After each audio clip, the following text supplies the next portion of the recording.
comeback is back. 8-division champ Manny Pacquiao makes his triumphant return. In his way stands WBC champion Mario Barrios. Plus Fundora versus Zoo 2 in an epic rematch. What a gutsy battle! And Pitbull runs it back against Angel Fierro. Can you say fight of the year? It's a stacked night of hard-hitting title fights. Pacquiao versus Barrios, Saturday, July 19th, live on PBC pay-per-view on Prime Video.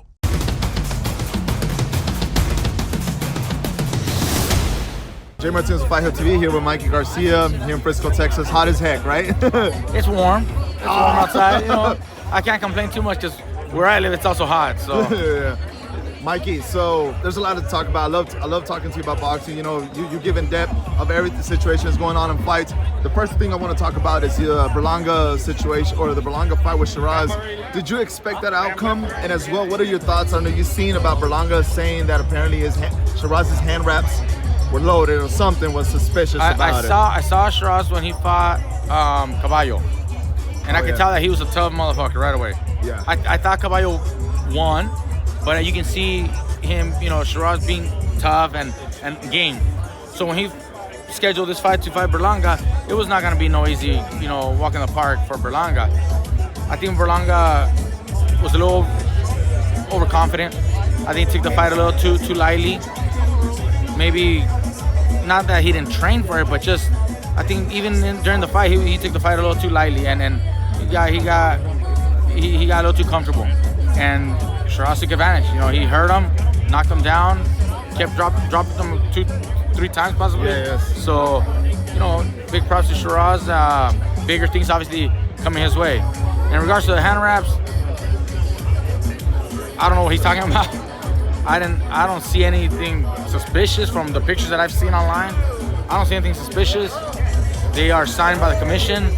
Normally, on a big fight like that, you have a team member from your camp observing the hand wraps of the opponent and vice versa.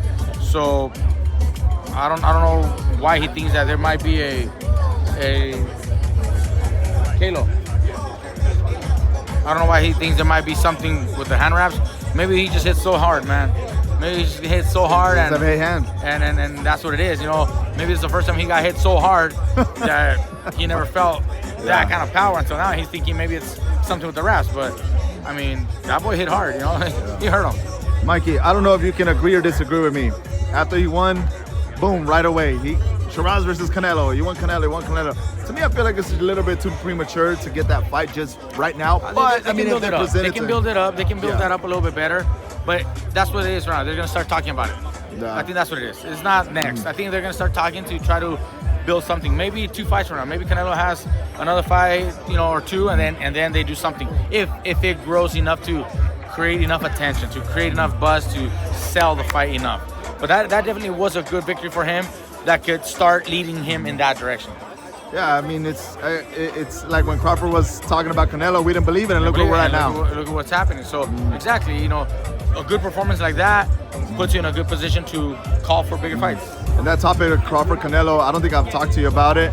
We're just like months away from it. I didn't believe that it was going to take place. Now we're there. Yeah. So, I mean, what do you think about this fight? The biggest thing for myself that I always question, and not saying that Crawford can't beat Canelo, because I think he's heard some of my interviews and he don't want to talk to me now, but I just feel like the weight could be a huge factor. But Derek James says it's all about timing. Yeah, he could go up on weight, but it's all about timing. Like the timing, how to throw a punch, and where to be. I think Crawford has great boxing IQ, and being that Canelo is not one to impose his size and power, and I mean, he's not one to be using that to his advantage much. He kind of goes on cruise control.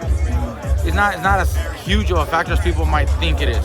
If it was Canelo putting a lot of pressure, the kind of fighter that always comes forward with a lot of pressure and actually unloading and stopping his opponents, then you'd be more worried. But he's not. Canelo hasn't done that in probably ever. You know, we always expect him to do that, and he doesn't do it. He doesn't stop the opponents that we expect him to. So I think Crawford's skill and abilities will be enough to help him throughout the fight. Looking into the fight a little more, I'm actually thinking Crawford might pull it off. You think he might pull it off? Might pull it off as a decision. He's a better counterpuncher, better boxer. And So I should bet money on Crawford? if the odds are good enough, I don't know what the odds are. I think he might pull it off. Look at Canelo doesn't like people that run. He doesn't do well with people that box on the outside, like Skull, or when he fought back in the day, Lara, or even recently, some of the fighters that have moved around a little bit early on, like Caleb Plant was doing pretty well early on. Billy Joe a little bit. Billy Joe early in the first couple rounds, Yeah. and Canelo has a little bit of trouble adjusting. Eventually, he did, adjust well, but Crawford is so smart. He ain't want to let someone just hit him and hurt him. So I think Crawford has a much better chance than people think. I wouldn't be surprised if he pulls it out, like I said. Last one for me tomorrow, Pacquiao versus Barrios. A lot of people are questioning on why Pacquiao should be coming back. And we're not trying to compare the exhibition fight that he recently had. There's other fights. He wasn't trained for that. Yeah. He don't train for that. Yeah, he didn't train for that. An exhibition is different from a it's all fight, the different, mentality. yeah, for sure. But what are you expecting from Manny tomorrow? And I think he's always been one to go after big fights, big challenges. That's who he was. Even when he fought Keith Thurman, I had asked him. I was interviewing him. I was working the show, and I asked him, "Look, you've accomplished everything there is to accomplish. Why are you still fighting these, top guys at their prime?" And he said, it's about the challenge. I want to prove to everybody that I'm still a top, fighter. And he became champion after defeating Thurman, and now he's doing the same, but at older age. I think it's a little too late for him, just because of the inactivity and the age. But being that it is Manny, you never know. He still has the power. He could land something early on and possibly actually, go his way. I'm thinking Barrios will win. I think Barrios will be, smart enough to box and win a decision. But it's an interesting matchup. It's gonna be interesting to see what happens tomorrow. I'm pulling for Manny. I would like to see him fucking win. That'd be history, Yeah. But again, my boxing, experience will tell me I think Barrios will win. Mikey, thank you so much Barrios. for taking Barrios. Thank you so much for taking 5 Hub TV. Thank you. Bro.